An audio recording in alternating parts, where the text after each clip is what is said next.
Assalamualaikum warahmatullahi wabarakatuh. Kembali lagi bersama saya Intan Prasetyowati. Dalam video kali ini saya akan menjelaskan tentang perkembangan kognitif secara garis besar.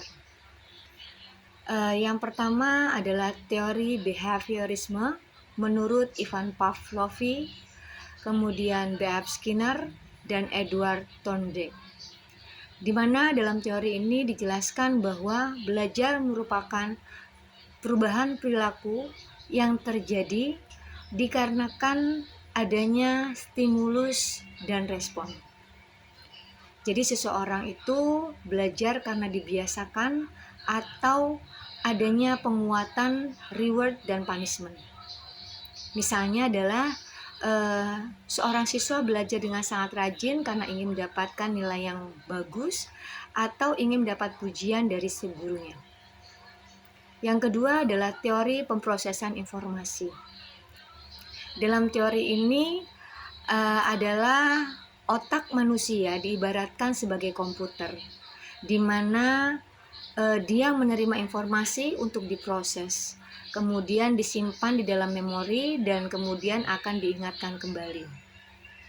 Jadi dalam teori ini ada 3 tahapan. Yang pertama adalah menerima informasi, kemudian menyimpannya di dalam memori, dan yang ketiga adalah mengingatkan kembali. Contohnya adalah ketika seorang guru menyampaikan materi baru kepada siswanya, siswa mendengarkan, memahami, dan kemudian siswa itu dapat menjelaskan kembali atau mengingat kembali materi yang telah diberikan oleh guru tersebut. Yang ketiga adalah teori pembelajaran bermakna. Menurut teori ini, belajar akan lebih efektif jika materi yang baru dikaitkan dengan pengetahuan yang sudah dimilikinya. Jadi siswa ini tidak hanya menghafal tetapi juga memahami.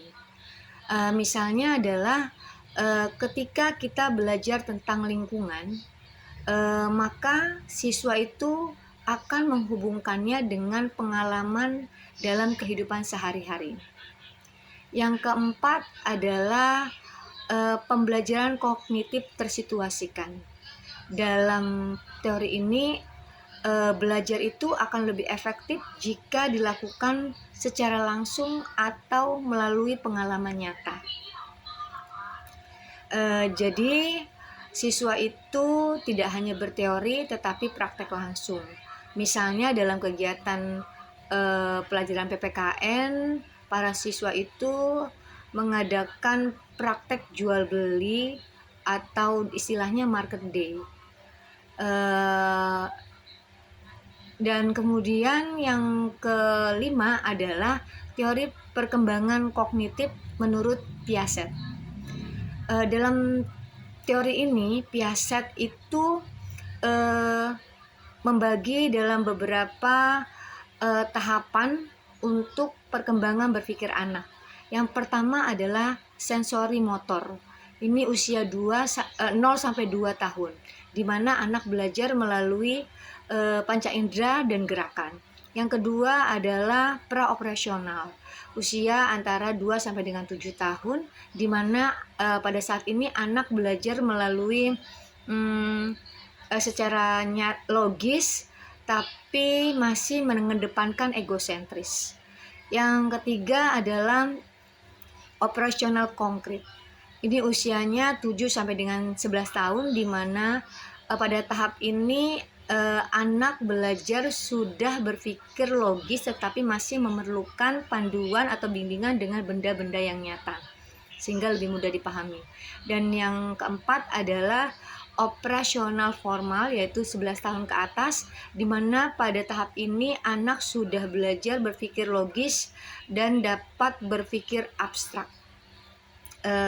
Jadi dalam teori ini terbagi dalam beberapa tahapan usia. Misalnya adalah seorang anak SD itu lebih dapat memahami pembelajaran secara konkret dibandingkan dengan secara abstrak. Yang terakhir adalah perkembangan kognitif menurut Jerome Bruner. Dalam teori ini dijelaskan bahwa belajar itu adalah belajar itu adalah akan lebih terlihat efektif jika anak-anak itu dapat berpikir aktif, kritis, dan dapat berinteraksi langsung dengan orang lain. Jadi dalam Brunner ini dibagi menjadi 3 tahapan untuk proses pembelajarannya. Yang pertama adalah enaktif, di mana dalam tahap ini siswa itu belajar secara aktif dan secara nyata. Yang kedua adalah ikonik, di mana pada tahap ini siswa belajar melalui gambar atau visual.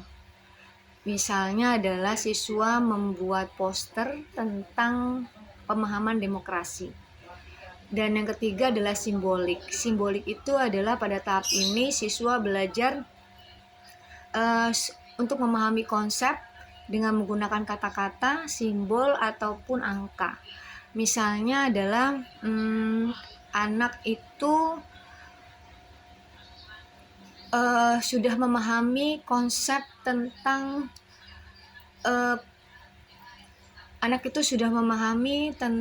konsep demokrasi dan dapat merangkum pengertian dari demokrasi itu sendiri dengan kata-katanya sendiri. Demikianlah teori perkembangan kognitif yang dapat saya jelaskan. Semoga bermanfaat. Terima kasih. Wassalamualaikum warahmatullahi wabarakatuh.